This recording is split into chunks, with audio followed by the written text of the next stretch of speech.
Kahit mo ng baon. Ubas. Nung kalay bago kami makatikim na rikwa.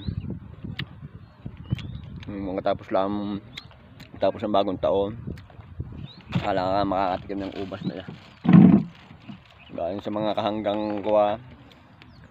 Tira doon sa kalang mga bilog-bilog sa lamisa.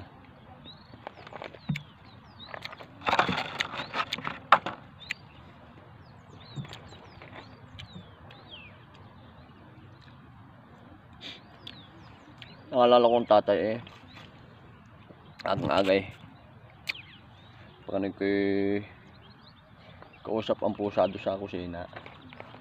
Pusa, kinakausap. Ako yung nakahiga pa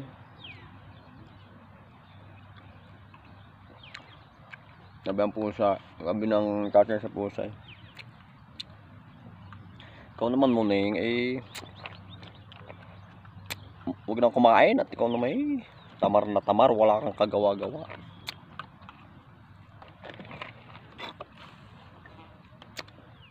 Sabi layas ikaw uwi ka diyan, baka kayo mataga ka.